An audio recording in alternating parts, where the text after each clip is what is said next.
세상의 모든 축구 이야기 풋볼 살롱입니다. 오늘은 축구 토토 승부패 16회차에 들어온 잉글랜드 프리미어리그와 스페인 라리가 14경기 현미경 분석 및 최종픽 공유로 인사를 드립니다. 오랜만에 축구 토토 승부패가 주말에 들어옵니다. 따라서 풋볼 살롱은 현미경 분석을 통해서 구독자 여러분들의 적중에 보탬이 될 수 있는 양질의 자료와 분석을 들고 왔습니다.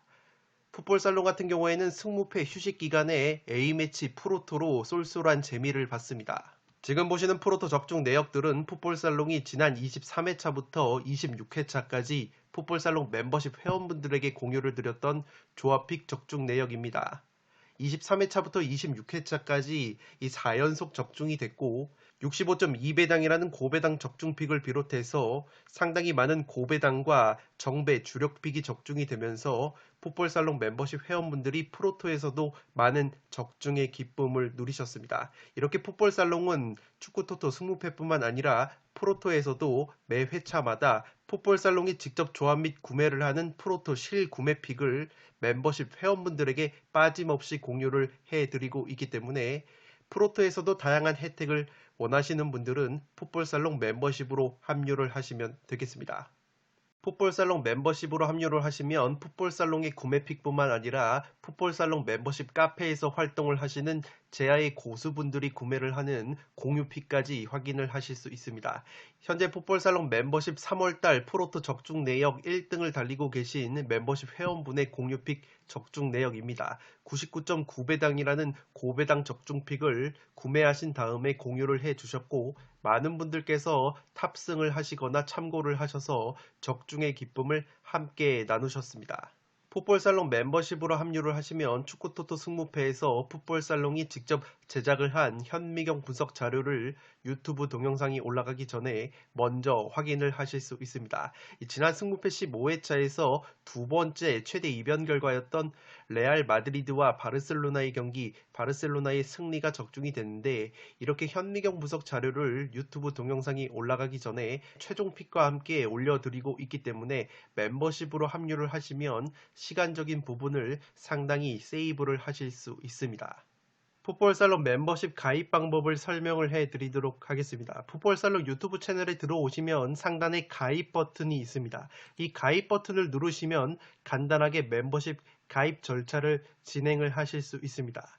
총 3등급으로 나뉘어져 있는데 현재 노블레스 등급 같은 경우에는 폐지가 된 상황이기 때문에 온전하게 혜택을 받고 싶으신 분들은 로열 등급부터 가입을 해 주시면 되겠습니다. 앞서 말씀을 드렸던 승무패 추가 조합픽 같은 경우에는 킹 등급으로 가입을 하셔야 되기 때문에 승무패에서 추가 조합픽을 원하시는 분들은 킹 등급으로 가입을 해 주시면 되겠습니다. 승무패 16회차 현미경 분석 2부 첫 번째 경기는 8번 경기로 들어온 빌바오와 엘체의 경기입니다. 저는 빌바오의 단통 승리로 가보도록 하겠습니다. 아직 현미경 분석 1부를 보지 않으신 분들은 지금 화면 위로 올라가는 링크를 클릭을 하시면 1부 먼저 시청을 하실 수 있습니다. 강수 확률이 30%로 나오고 있기 때문에 비가 내릴 확률이 조금은 있지만 안 내릴 확률이 더 높다고 보시면 되겠습니다. 빌바오 같은 경우에는 최근에 1승 1무 3패로 주춤하고 있습니다. 직전 헤타페와의 홈 경기에서 1대1 무승부에 그쳤는데 올 시즌 홈과 원정 성적을 비교해 봤을 때 홈에서 7승 3무 4패로 원정에서의 3승 8무 4패보다 확실히 홈에서 성적이 좋은 것이 빌바오라고 보시면 되겠습니다. 라리가에서 최소 실점 4위를 달릴 정도로 탄탄한 수비력이 장점인 것이 빌바오이고 홈에서 성적이 상승하기 때문에 원정 고자 느낌이 있는 엘체를 상대로 충분히 좋은 모습을 보여줄 수 있지 않을까 싶습니다. 다만 지난 8월 엘체 원정에서는 0대0 무승부에 그친 바 있고 최근 엘체를 상대로 1무 1패로 열세이기 때문에 엘체 원정이었다는 점에서 홈에서만큼은 반드시 서력을 해야 하는 빌바오라고 보시면 되겠습니다.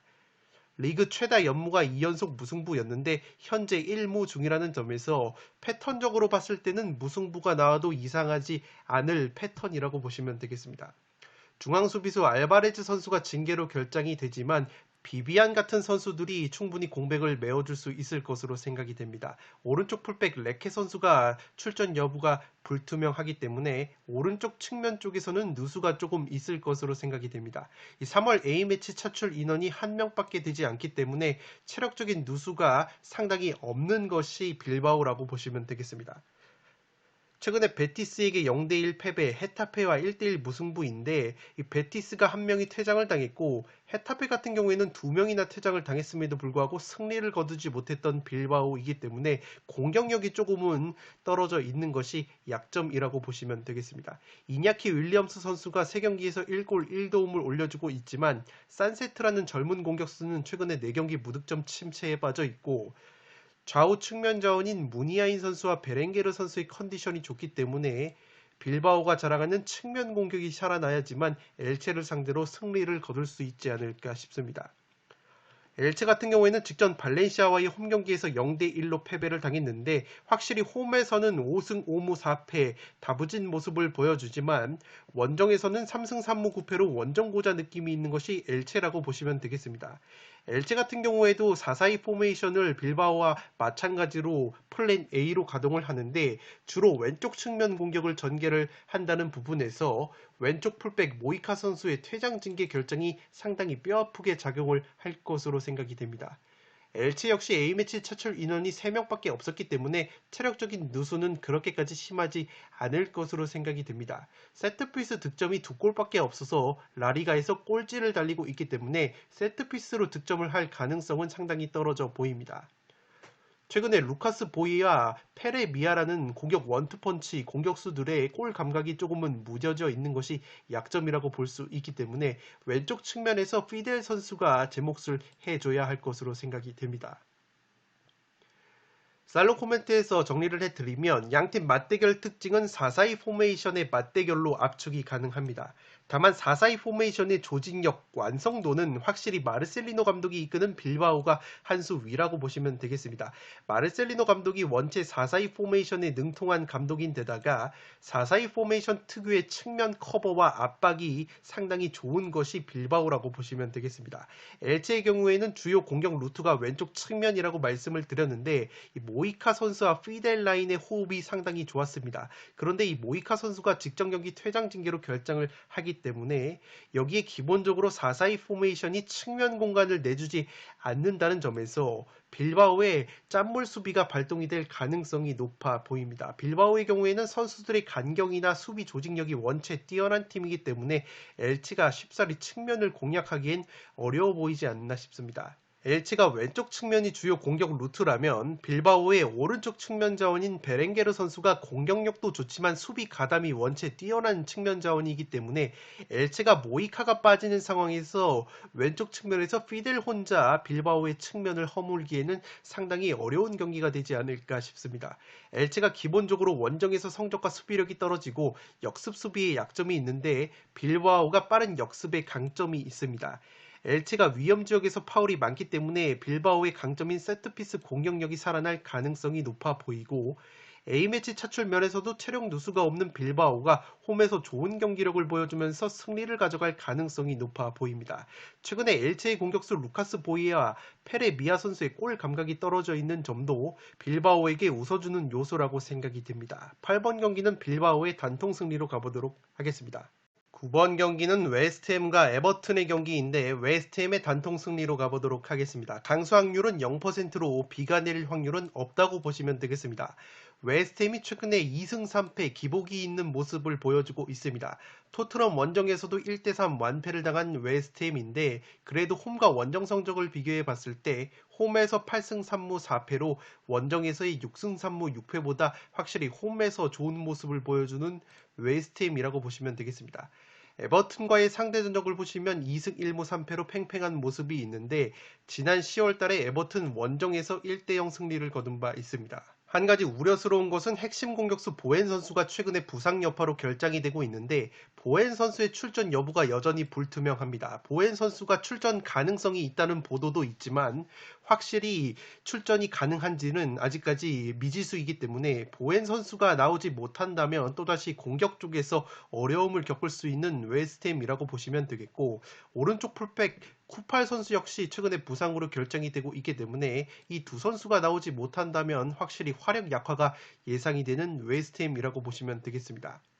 A매치 차출 인원이 7명으로 비교적 많은 선수가 A매치에 차출이 됐고, 특히 핵심 미드필더인 수책 선수와 데클란 라이스 선수가 A매치를 소화를 하고 돌아오기 때문에 체력적인 누수가 중원 쪽에서 상당히 심할 것으로 생각이 됩니다. 에버튼전 이후에 4일 뒤에 리옹과 유로파리그 홈 경기를 치르는 일정이기 때문에 그러한 일정적인 부분도 상당히 부담스러운 웨스트햄이라고 보시면 되겠습니다. 에버튼 같은 경우에는 최근에 2승 3패 좋지 못한 흐름을 보여주고 있습니다. 직전 크리스탈 팰리스와의 FA컵 원정 경기에서 0대4로 대패를 당했는데 확실히 원정 경기에서 1승 3무 9패로 원정고자 느낌이 나고 있습니다. 홈에서는 6승 1무 7패인데 원정에서는 1승 3무 9패로 프리미어리그에서 원정 성적이 가장 안 좋은 것이 에버튼이라고 보시면 되겠습니다. 에버튼이 최근에 좋지 못한 것이 공격 자원들의 컨디션이 상당히 떨어져 있습니다. 히샬리송 선수와 그레이, 칼버트 루인 선수가 이 무득점 행진이 길어지고 있는데 그래도 히샬리송 선수는 브라질 대표팀에서 골맛을 보고 돌아오기 때문에 히샬리송 선수의 활약에 기대를 걸어볼 수 있는 에버튼이라고 보시면 되겠습니다. 핵심 수비형 미드필더 알랑 선수가 퇴장 징계로 결장이 되고 중앙 수비수 예리미나 선수가 장기 부상 중이기 때문에 상당히 수비 쪽에서 누수가 심할 것으로 생각이 됩니다. 이 측면 자원인 타운센드 선수 같은 경우에는 램파드 감독 부임 이후에 백업 자원으로 밀렸지만 이 선수마저 부상으로 빠져있기 때문에 공격 쪽에서 카드가 한 장 줄어든 것도 에버튼으로서는 악재라고 보시면 되겠습니다. 최근에 4경기 1승 3패 과정 속에서 득점이 한 골밖에 없었고 실점은 무려 10골이나 됐기 때문에 공수에 걸쳐서 문제가 많은 것이 에버튼이고 원정에서 5연패를 당하고 있는 과정 속에서 세트피스 실점이 무려 11골이기 때문에 웨스트햄이 자랑하는 세트피스에 덜미가 잡힐 가능성이 높아 보입니다. A매치 차출 인원이 6명이 있기 때문에 웨스트햄과 비슷한 수준의 체력적인 누수가 예상이 되고 있습니다. 살롱 코멘트에서 정리를 해드리면 이 경기는 우선 홈과 원정 경기 유불리가 확실히 갈리는 경기라고 생각이 됩니다. 에버튼 같은 경우에는 올 시즌 프리미어리그 원정 성적이 꼴찌 팀인 노리치보다도 좋지 못하기 때문에 20개 구단 중에서 원정 성적이 가장 안 좋은 것이 에버튼이라고 보시면 되겠습니다. 에버튼이 램파드 감독 부임 이후에 압박 전술을 사용을 하고 있는데 압박 체계가 제대로 잡히지 못했기 때문에 토트넘 같이 역습에 강한 팀에게 대패를 당하는 모습이 있습니다. 웨스트햄 역시 빠른 역습에 강점이 있는 팀이고 기본적으로 세트피스 공격력이 강한 팀이기 때문에 이 세트피스 실점이 11골로 많은 에버튼이 역습뿐만 아니라 세트피스에서도 실점을 할 가능성이 높아 보입니다. 여기에 에버튼의 공격 자원들의 득점 감각이 떨어져 있는 부분과 핵심 수비형 미드필더 알랑 선수의 징계 결정 역시 악재로 작용할 가능성이 높아 보입니다.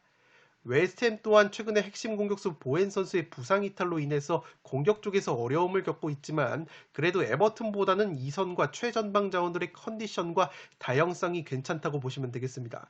에버튼이 강등권 경쟁이라는 동기부여가 있지만 웨스트햄 역시 4위권 경쟁의 동기부여가 남아있기 때문에 충분히 웨스트햄 역시 의욕적으로 나설 만한 매치라고 생각이 됩니다. 4일 뒤에 유로파리그 경기 일정이 있는 웨스트햄이지만 홈 경기이고 에버튼전도 충분히 체력 안배가 가능할 것으로 생각이 됩니다. 직전 크리스탈 팰리스와의 FA컵 경기에서 3백 전술을 가동했던 램파드 감독이지만 오히려 0대4로 대패를 당했고 확실한 플랜 A 확립이 이루어지지 않은 에버튼이 탄탄한 조직력을 갖춘 웨스트햄을 상대로 좋은 결과를 얻기에는 어려워 보이지 않나 싶습니다. 9번 경기는 웨스트햄의 단통 승리로 가보도록 하겠습니다. 10번 경기는 베티스와 오사수나의 경기인데 단통 무승부로 가면서 과감하게 이변을 노려보도록 하겠습니다. 강수 확률은 0%로 비가 내릴 확률은 없다고 보시면 되겠습니다. 베티스 같은 경우에는 최근에 2연속 무승부 1승 2무 2패 좋지 못한 흐름을 이어가고 있습니다. 직전 셀타비고 원정에서 0대0 무승부에 그친 베티스이고 홈과 원정에서 기복이 없는 성적을 보여주는 베티스라고 보시면 되겠습니다. 오사수나와의 상대 전적은 5승 1무로 압도적인 우위가 있습니다. 지난 오사수나 원정에서 3대1로 완승을 거뒀던 베티스이기 때문에 상대 전적 면에서는 베티스가 확실히 우위에 설 것으로 생각이 됩니다. 리그 최다 연무가 2연속 무승부이고 현재 1무 중이기 때문에 2연무가 나와도 패턴적으로는 전혀 이상하지 않을 것으로 생각이 됩니다. 핵심 공격수 페키르 선수가 퇴장 징계로 결장하는 것이 공격 쪽에서 뼈아픈 전력 누수로 예상이 되고 주전 중앙 수비수 페첼라 선수 역시 징계로 결장이 되기 때문에 공수에 걸쳐서 전력 누수가 있을 것으로 생각이 됩니다. 3월 A매치 차출 인원이 9명이기 때문에 오사수나보다는 확실히 체력적인 문제가 있을 것으로 생각이 됩니다. 세트피스 공수에서 확실히 좋은 지표를 보여주고 있는 것이 베티스인데 강점이었던 공격력이 최근에 주춤하고 있습니다. 카날레스 선수를 비롯해서 후안미, 윌리안 주제 같은 핵심 공격자원들의 컨디션이 상당히 떨어져 있고 그나마 페키르 선수까지 결장을 하는 가운데 이글레시아스라는 공격수가 최근에 3경기 2골을 넣어주고 있기 때문에 이글레시아스 선수의 어깨가 상당히 무거울 것으로 생각이 됩니다. 오사수나 같은 경우에는 최근에 2승 3패 기복이 있는 성적을 보여주고 있지만 최근에 레반테와의 홈경기에서 3대1 완승을 거두면서 분위기 반전에 성공을 했습니다. 오사수나 역시 홈과 원정 성적을 비교해봤을 때 비교적 기복이 없는 성적을 보여주는데 리그 경기당 평균 한 골 정도의 득점력을 보여주고 있기 때문에 빈곤한 공격력이 약점으로 꼽히는 팀이라고 보시면 되겠습니다. 베테랑 공격수 키케 가르시아 선수가 부상으로 인해서 출전 여부가 불투명하기 때문에 이 공격 쪽에서 옵션이 줄어든 것도 오사수나의 빈공이 나올 가능성이 있어 보입니다. A매치 차출 인원이 한 명밖에 없기 때문에 체력적으로는 상당히 우위에 설 것으로 보이는 오사수나이고 이 제공권이 굉장히 좋은 팀으로 알려져 있는 것이 오사수나인데 이상하게 세트피스 실점이 제공권에 비해서는 상당히 많기 때문에 세트피스로 실점을 할 가능성이 의외로 높아 보입니다. 베티스 같은 경우에는 최근에 핵심 공격자원들의 컨디션이 떨어져 있다고 말씀을 드렸지만 오사수나 같은 경우에는 루벤 가르시아나 장신 공격수 부디미르, 공격수 아빌라 선수가 최근에 공격 포인트를 기록을 하면서 골 감각을 끌어올렸기 때문에 베티스를 상대로 충분히 좋은 모습을 보여줄 수 있지 않을까 싶습니다. 살롱 코멘트에서 정리를 해드리면 이 경기는 베티스가 오사수나의 제공권에 애를 먹을 만한 매치라고 생각이 됩니다. 먼저 오사수나가 라리가에서 제공권 2등을 달리는 팀이고 베티스 같은 경우에는 16등에 처져 있는 팀이기 때문에 최근에 프랑크푸르트처럼 측면에서 크로스 위주의 공격을 펼치는 팀에게 상당히 수비적으로 약점을 노출한 바 있는데 오사수나 역시 측면 크로스를 자주 활용하는 팀이고 무엇보다 최전방의 장신 공격수 부디미르 선수의 제공권이 굉장히 좋기 때문에 부디미르 선수가 최근에 레반테전에서 골을 맛을 보고 크로아티아 대표팀까지 승선을 하는 등 분위기가 상당히 좋기 때문에 부디미르 선수의 뚝배기를 막아냄에 있어서 상당히 애를 먹을 것으로 생각이 됩니다. 최근에 베티스가 오사수나 원정에서 3대1 승리를 거뒀을 때 오사수나의 이 부디미르 선수가 부상으로 빠졌었기 때문에 부디미르 선수에 대한 대처가 의외로 이루어지지 않을 가능성이 높아 보입니다. 이 또한 오사수나가 롱볼 공격에 강점이 있는데 베티스가 롱볼 수비가 좋지 못합니다. 원체 제공권이 좋지 못한 베티스이기 때문에 롱볼 수비에도 약점이 있고 베티스의 수비수 페첼라 선수가 징계로 결장하기 때문에 상당히 수비 쪽에서도 누수가 예상이 되는 베티스라고 보시면 되겠습니다. 여기에 공격 핵심 플레이메이커인 페키르 선수의 징계 결정 역시 뼈아픈 전력 누수이고 최근에 후안미를 비롯한 주요 공격 자원들의 컨디션이 떨어져 있기 때문에 오사수나의 수비력을 고려했을 때는 지난 경기처럼 다득점은 힘들어 보이지 않나 싶습니다. A매치 체력 소모 역시 베티스가 오사수나보다 훨씬 심한 상황이고 다만 베티스가 오사수나를 상대로 원체 압도적인 상대 전적과 천정 면모가 있는 데다가 오사수나 역시 기본적으로 골 결정력에 문제점이 많은 팀이기 때문에 양 팀의 탄탄한 수비 능력을 고려하면 저득점 무승부 구미가 당기는 매치이지 않나 싶습니다. 제공권이 오사수나가 좋다고 말씀을 드렸지만 이상하게 제공권에 비해서는 세트피스 수비력이 상당히 약점이기 때문에 베티스가 오히려 세트피스에서 재미를 볼 가능성도 있어 보입니다. 이 경기는 베티스의 전력 누수와 이 최근에 이 빈공을 고려했을 때 의외의 단통 무승부까지 이변을 노려볼 수 있는 매치이지 않나 싶습니다. 11번 경기는 토트넘과 뉴캐슬의 경기인데 토트넘의 단통 승리로 가보도록 하겠습니다. 독식을 노려보실 분들은 무승부까지 받쳐보실 것을 추천드리도록 하겠습니다. 강수 확률은 0%로 비가 내릴 확률은 없다고 보시면 되겠습니다. 토트넘 같은 경우에는 최근에 2연승의 상승세를 탔습니다. 웨스트햄과의 홈경기에서 3대1 깔끔한 승리를 거뒀는데 홈경기에서 9승 1무 4패, 원정에서 7승 2무 6패로 원정보다 홈에서 확실히 좋은 성적을 보여주고 있는 토트넘이라고 보시면 되겠습니다. 뉴캐슬과의 상대 전적을 보시면 3승 2무 1패를 보여주고 있고 지난 10월 뉴캐슬 원정에서 3대2 승리를 거둔 바 있습니다. 미드필더 스킵 선수와 수비수 탕강카 선수가 장기 부상 중인 것을 제외하면 이렇다 할 주전급 자원의 부상은 없을 것으로 생각이 됩니다. 3월 A매치 차출 인원이 무려 13명이나 되기 때문에 손흥민 선수를 비롯한 주축 자원들의 체력 소모가 상당히 크게 작용을 할 것으로 생각이 됩니다. 토트넘이 세트피스 공격력과 수비력이 굉장히 좋지 못하기 때문에 뉴캐슬의 세트피스 한 방에 덜미를 잡힐 만한 매치라고도 보여집니다. 해리 케인 선수와 손흥민 선수의 컨디션이 최근 나쁘지가 않은데 뉴캐슬을 상대로도 굉장히 강했던 모습이 있습니다. 뉴캐슬 같은 경우에는 최근에 잘 나가다가 2연패 수렁에 빠져 있습니다. 직전 에버튼 원정에서도 경기 내용 자체는 상당히 좋았지만 막판에 결승골을 내주면서 0대1로 패배를 당했습니다. 홈과 원정 성적을 비교해 봤을 때 홈에서 4승 6무 4패, 원정에서 3승 4무 8패로 원정에서 조금은 성적이 좋지 못한 약점이 있습니다. 공격수 칼럼 윌슨 선수가 장기 부상 중에 빠져 있지만 최근에 훈련에 돌아왔다는 소식이 있고 오른쪽 풀백 트리피어 선수는 여전히 부상으로 출전이 불투명합니다. 주전 골키퍼 두브라부카 선수와 중앙 수비수 파비안 셰어 선수의 출전 여부가 불투명하다는 말이 있어서 이 두 선수가 만약에 나오지 못한다면 수비 쪽의 공백이 예상이 되지만 이 결장할 가능성보다 출전할 가능성이 조금은 높아 보입니다. 뉴캐슬 같은 경우에도 6명의 A매치 차출 인원이 있었지만 토트넘보다는 절반에 가까운 선수들만 차출이 됐기 때문에 체력적인 부분은 뉴캐슬이 한 수 위라고 보시면 되겠습니다. 세트피스 득점이 10골로 상당히 준수한 세트피스 공격력을 보여주고 있기 때문에 세트피스를 살릴 만한 매치라고 보여지고 최근에 2연패 수렁에 빠진 가운데 주전 미드필더 쉘비 선수가 2경기 결장이 됐었는데 쉘비 선수가 최근에 훈련에 돌아왔기 때문에 핵심 미드필더 쉘비 선수가 중원에 돌아온다면 뉴캐슬이 중원에서도 어느 정도 통제력을 갖지 않을까 싶습니다. 최근에 2연패를 당하기 전까지 리그 8경기 6승 2무의 상승세를 탔었기 때문에 경기력 자체가 올라와 있는 뉴캐슬이라고 보시면 되겠습니다.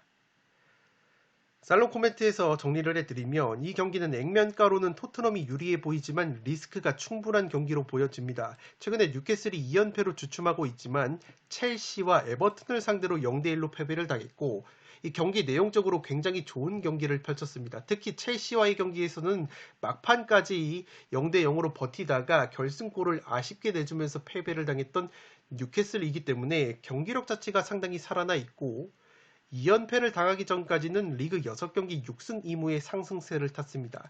핵심 중앙 미드필더 쉘비 선수의 복귀 가능성이 높은 것도 뉴캐슬로서는 호재라고 보시면 되겠습니다.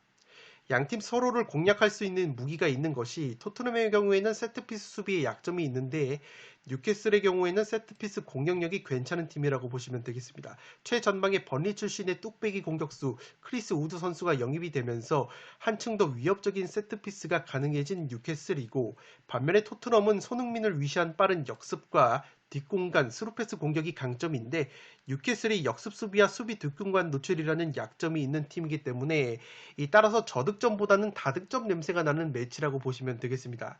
무엇보다 A매치 기간에 핵심 자원들 차출이 굉장히 많았던 토트넘이기 때문에 체력적인 누수가 불가피하다고 보시면 되겠습니다. 토트넘이 올 시즌 프리미어리그에서 가장 적은 무승부를 거두고 있지만 뉴캐슬이 무승부가 적은 팀이 아니고 최근 맞대결 3번 중에서 2번이 팽팽한 무승부가 나왔던 매치이기 때문에 이변이 나온다면 무승부 구미가 당기는 매치라고 보시면 되겠습니다. 최근 뉴캐슬이 승점을 꾸준하게 쌓아서 어느덧 강등권과 9점 차, 승점 9점 차가 됐지만 토트넘의 경우에는 치열한 4위권 경쟁을 펼치고 있기 때문에 승리를 향한 의지는 오히려 토트넘 선수단이 무장이 되어 있을 것으로 생각이 됩니다. 토트넘의 공격 원투펀치 해리 케인과 손흥민이 최근 뉴캐슬을 상대로 강했던 면모가 있기 때문에 그래도 토트넘 쪽으로 근소하게 기우는 매치라고 생각이 됩니다. 따라서 11번 경기는 토트넘의 단통 승리로 가는데 이 폴더스의 여유가 있으신 분들은 무승부까지 노려보실 것을 추천드리도록 하겠습니다. 12번 경기는 그라나다와 라요의 경기인데 과감하게 그라나다의 단통 승리로 가보도록 하겠습니다. 강수 확률이 3%로 비가 내릴 확률은 거의 없다고 보시면 되겠습니다. 최근에 그라나다가 성적이 좋지 못했는데 직전 알라베스 원정에서 3대2 승리를 거두면서 분위기 반전에 성공을 했습니다. 홈과 원정 성적을 비교해봤을 때 그래도 홈에서 4승 3무 6패로 원정에서의 2승 6무 7패보다 근소하게 좋은 성적을 거두고 있습니다. 한 가지 걸리는 것은 라이오와의 상대 전적이 1무 5패로 상당히 열세이고 지난 8월달에 라이오 원정에서 0대4로 대패를 당했었기 때문에 상대 전적을 중시하는 분들은 라이오 쪽 사이드를 받치실 것을 추천드리도록 하겠습니다. 2부 리그 시절을 포함해서 라이오만 만나면 약했던 모습이 있는 그라나다이기 때문에 이번 경기에서 반드시 천적 관계를 청산하고자 할 것으로 보입니다. 주전 미드필더 고날롱 선수와 몬토로 선수가 부상 중이고 주전 왼쪽 풀백 네바 선수가 부상으로 빠지기 때문에 중원과 수비 쪽에서 누수가 있을 것으로 생각이 됩니다. 3월 A매치 차출 인원이 3명밖에 없었기 때문에 체력적으로는 전혀 문제가 없는 것이 그라나다이고 세트피스 득점이 의외로 10골로 라리가에서 세비야와 함께 공동 1위를 달리고 있지만 세트피스 실점도 10골로 많기 때문에 세트피스가 양날의 검이라고 보시면 되겠습니다. 최근에 그라나다가 공격 쪽에서 문제점이 많았는데 알라베스전에서 핵심 공격 자원인 수아레즈, 푸에르타스, 마티스, 몰리나 선수가 나란히 공격 포인트를 기록을 하면서 컨디션을 끌어올린 것은 상당히 고무적이라고 할 수 있겠습니다. 토레시아 감독이 부임한 이후에 두 경기에서 3백 수비로 전환을 하면서 수비 안정화를 꾀하고 있습니다.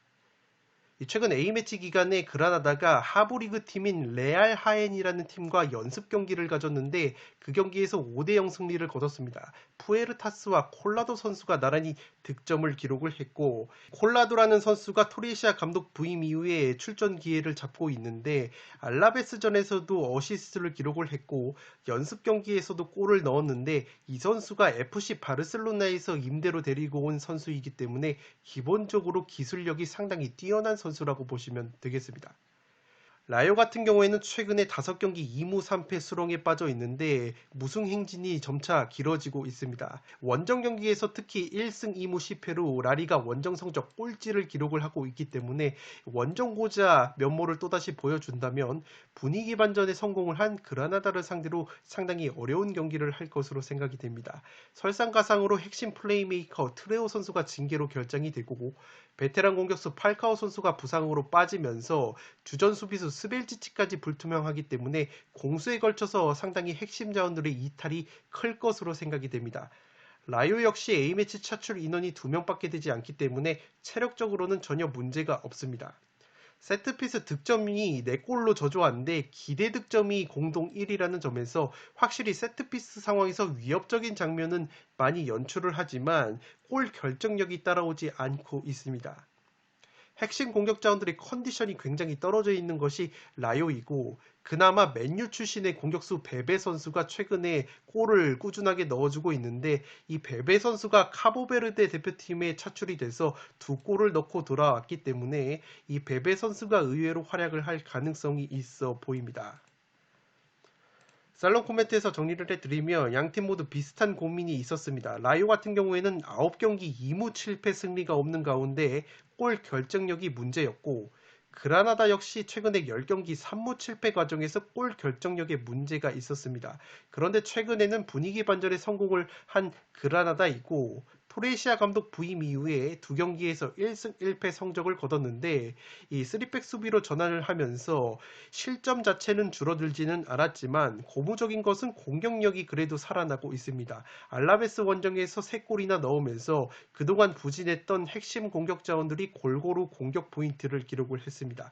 여기에 토레시아 감독 체제에서 중용을 받고 있는 콜라도라는 젊은 공격 자원이 있는데 이 선수 같은 경우에는 FC 바르셀로나에서 임대가 된 선수라서 기술적인 부분이 뛰어나고 세트피스 킥력까지 갖춘 선수입니다. 이 콜라도라는 선수가 알라베스전에서 어시스트를 기록을 했고 A매치 기간에 하브리그 팀과의 친선 경기에서는 득점포를 가동을 했기 때문에 이 콜라도 선수가 후반기에 활약을 할 가능성이 있는 그라나다라고 보시면 되겠습니다.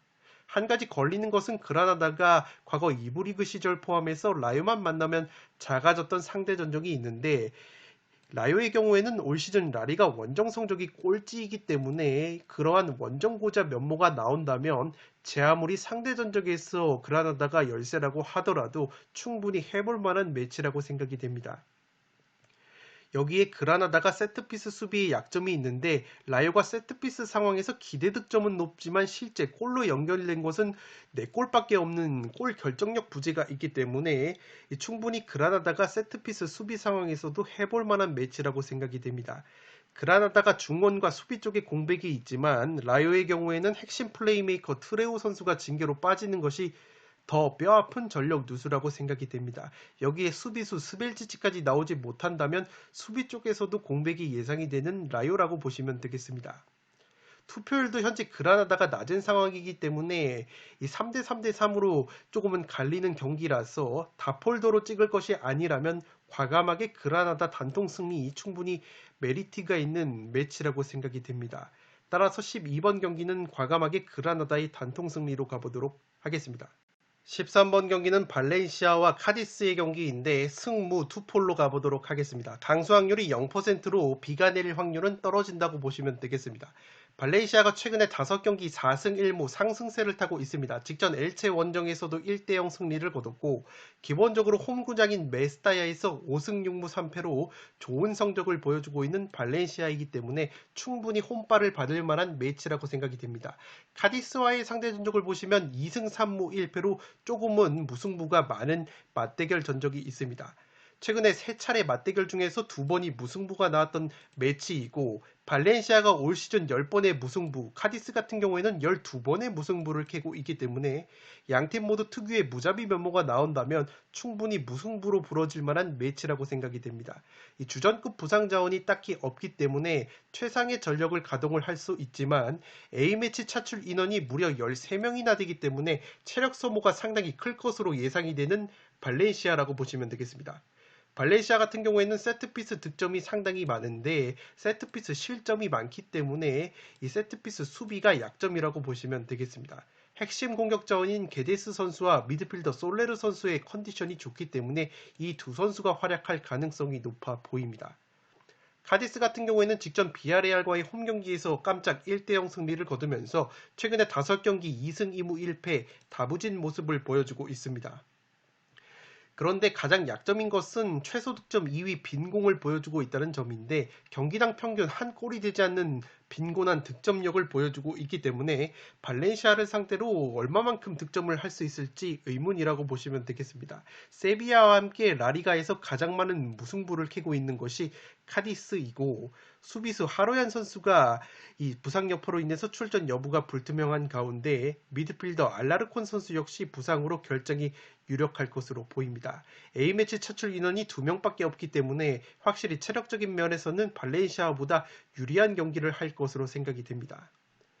카디스 역시 준수한 세트피스 득점력을 보여주고 있고 세트피스 실점 같은 경우에는 굉장히 많기 때문에 발렌시아의 퀄리티 있는 세트피스로 실점을 할 가능성이 높아 보입니다. 네그레도 선수가 최근에 2경기에서 한 골을 넣어주고 있기 때문에 최전방에서 네그레도 선수가 활약을 해줄 것으로 생각이 되고 있습니다. 살롱 코멘트에서 정리를 해드리면 이 경기는 발렌시아의 최근 상승세와 특유의 홈발을 고려하면 발렌시아 쪽으로 몰릴 만한 매치이지만 리스크가 있는 경기로 보여집니다. 카디스가 최근에 경기력이 괜찮고 특유의 무자비 면모를 보여주면서 쉽게 패하지 않는 경기를 하고 있습니다. 카디스가 중앙수비수 하루얀 선수가 부상을 당했다고 말씀을 드렸지만 최근에 하루얀 같은 경우에는 주전 경쟁에서 밀렸고 오히려 루이스 에르난데스라는 수비수가 선발로 나오고 있습니다. 따라서 수비적인 공백은 없을 것으로 예상이 되는 카디스이고 양팀 모두 세트피스가 양날의 검이라고 할 수 있겠지만 발렌시아가 라리가에서 세트피스 공격력이 가장 강한 팀이고 카디스 역시 준수한 공격력을 보여주고 있지만 카디스의 경우에는 실점이 굉장히 세트피스로 많으면서 수비수들의 제공권이 상당히 강하지가 않습니다. 특히 중앙 수비수들이 키가 183cm, 184cm로 작기 때문에 제공권이 강한 수비가 아니라는 점에서 충분히 발렌시아가 세트피스로 재미를 볼 가능성이 높아 보입니다. 물론 발렌시아의 경우에는 최전방에 장신 공격수를 두는 팀은 아니지만 세트피스가 원체 강하고 세트피스 상황에서는 공격에 가담하는 수비수 파울리스타와 알데레트 같은 수비수들의 세트피스 공격력이 상당히 강하기 때문에 발렌시아가 세트피스로 재미를 볼 만한 매치라고 생각이 됩니다. 다만 발렌시아의 경우에는 이번 A매치 일정에 13명의 선수가 차출이 돼서 체력적인 누수가 클 것이라고 말씀을 드렸는데 기본적으로 발렌시아가 보르달라스 전 헤타페 감독 체제에서 상당히 많이 뛰고 거친 축구를 합니다. 여기 보시는 통계가 그것을 보여주는데 라리가에서 옐로카드와 레드카드 숫자가 가장 많은 것이 발렌시아이고 그렇기 때문에 체력적인 소모가 있는 상황에서 무리해서 전방 압박을 가하거나 한 박자 늦는 거친 수비를 펼친다면 발렌시아가 의외로 퇴장을 당하면서 상당히 카디스 쪽으로 기우는 경기 양상이 펼쳐질 가능성도 있어 보입니다. 이 경기는 발렌시아 쪽으로 너무 몰리면 무승부 정도는 충분히 가져갈 만한 변수가 있는 경기라고 생각이 되기 때문에 13번 경기는 승무 투폴로 가보도록 하겠습니다. 마지막 경기는 바르셀로나와 세비야의 경기인데 바르셀로나의 단통 승리로 가보도록 하겠습니다. 독식픽 추천으로는 무승부까지 받쳐보실 것을 추천드리도록 하겠습니다. 강수 확률은 9%로 비가 내릴 확률은 떨어진다고 보시면 되겠습니다. 바르셀로나가 최근에 상승세를 제대로 타고 있습니다. 레알 마드리드 원정에서 무려 4대0 완승을 거두면서 상승세를 타고 있는데 홈과 원정 성적을 비교해봤을 때 홈에서 9승 2무 2패, 원정에서 6승 7무 2패로 확실히 홈구장 깜뿌누에서 극강의 모습을 보여주고 있습니다. 세비야와의 상대 전적은 최근에 굉장히 팽팽한 모습이 있는데 2승 3무 1패 과정 속에서 지난 12월 세비야 원정에서는 1대1 무승부에 그친 바 있습니다. 주전급 부상 자원이 딱히 없기 때문에 최상의 전력을 가동할 수 있는 바르셀로나라고 보시면 되겠고 한 가지 걸리는 것은 A매치 차출 인원이 11명이나 되기 때문에 체력적인 누수가 있을 것으로 생각이 됩니다. 세트피스 실점이 의외로 9골로 많기 때문에 세트피스 공격력이 상당히 좋은 세비야를 상대로 세트피스로 한 방을 얻어맞을 가능성은 있어 보입니다. 최근 모든 대회 12경기에서 9승 3무 무패 상승세를 타고 있는 바르셀로나이고 그 중심에는 공격수 오바메양 선수를 비롯한 핵심 공격 자원들의 컨디션이 상승세라는 것을 체크를 해 주시기 바랍니다. 세비야 같은 경우에는 상반된 분위기를 보여주고 있습니다. 5경기에서 1승 3무 1패 주춤하고 있는데 소시에다드와의 홈경기에서도 0대0 무승부에 그쳤습니다. 홈경기에서는 10승 4무 0패로 굉장히 좋은 성적을 보여주고 있지만 원정에서는 득점력이 떨어지면서 5승 8무 2패 무자비 면모를 보여주고 있습니다. 라리가에서 카디스와 함께 가장 많은 무승부를 캐고 있는 것이 세비야이고 최고 짠물 수비를 보여주고 있습니다. 주전 미드필더 페르난두 선수를 비롯해서 파푸 고메즈 선수가 여전히 부상 여파로 출전 여부가 불투명하고 주전 풀백 아쿠냐 선수와 공격수 라파미르 선수까지 여전히 출전 여부가 불투명합니다. 여기에 주전 골키퍼 야신 부누마저 A매치에서 부상을 당했다는 소식이 있기 때문에 공수에 걸쳐서 전력 누수가 상당히 심할 것으로 생각이 됩니다. 세비야 역시 바르셀로나와 마찬가지로 11명 정도가 차출이 됐기 때문에 체력적인 부분은 양팀 모두 또이또이하다고 보시면 되겠습니다. 세트피스 득점이 10골로 가장 많은 것이 세비야이기 때문에 세트피스 수비에 약점이 있는 바르셀로나를 상대로 세트피스를 적극적으로 노려야 하는 세비야라고 보시면 되겠습니다. 최근에 라리가 3경기에서 3연속 무승부를 거두고 있는데 득점이 한 골밖에 없었습니다.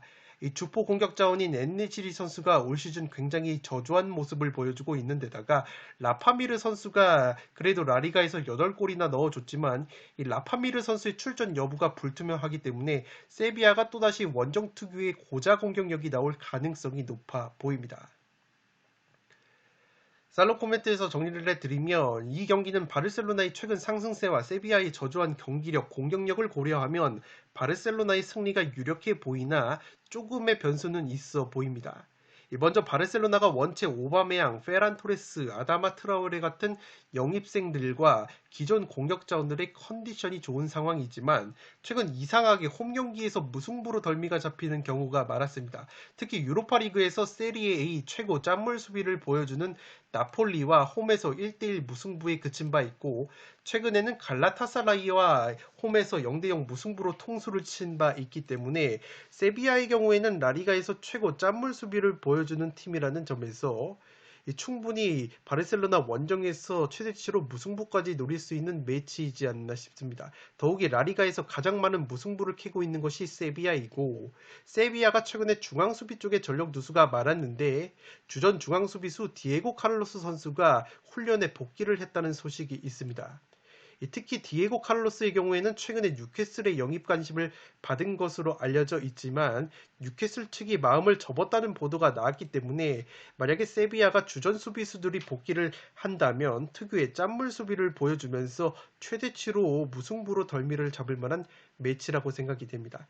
다만 그래도 바르셀로나 승리 가능성이 높아 보이는 것은 세비야의 핵심 골키퍼인 야신 부누 선수가 머리 부상 여파로 출전 여부가 불투명하고 베테랑 미드필더 페르난두 역시 여전히 출전 여부가 불투명하는 등 주축 자원들의 전력 누수가 세비야 쪽이 훨씬 심하다고 보시면 되겠습니다. 여기에 엔네실이라는 공격수의 골 결정력이 떨어져 있는 가운데 올 시즌 리그 8골을 넣어줬던 라파미르까지 부상으로 출전 여부가 불투명하기 때문에 세비야가 또다시 빈공을 보여줄 가능성이 높아 보입니다. 공세에 걸쳐서 전력 누수가 심한 세비야이기 때문에 최대치 이변이 나온다면 특유의 무승부가 한계로 보여지고 최근 양팀 맞대결 6번 중에서 3번이 무승부였기 때문에 독식픽으로 무승부를 추천드리면서 14번 경기는 바르셀로나의 단통 승리로 가보도록 하겠습니다. 네, 이것으로 승무패 16회차 현미경 분석 1부와 2부 모두 마치도록 하겠습니다. 영상이 도움이 되셨다면 좋아요와 구독 버튼을 눌러주시면 풋볼살롱 채널에 크나큰 힘이 됩니다. 구독 버튼 옆에 종 모양의 알림 설정을 해주시면 그 누구보다 빠르게 양질의 축구 승무패 프로토 관련 분석 컨텐츠를 만나보실 수 있습니다. 지금까지 풋볼살롱이었습니다. 감사합니다.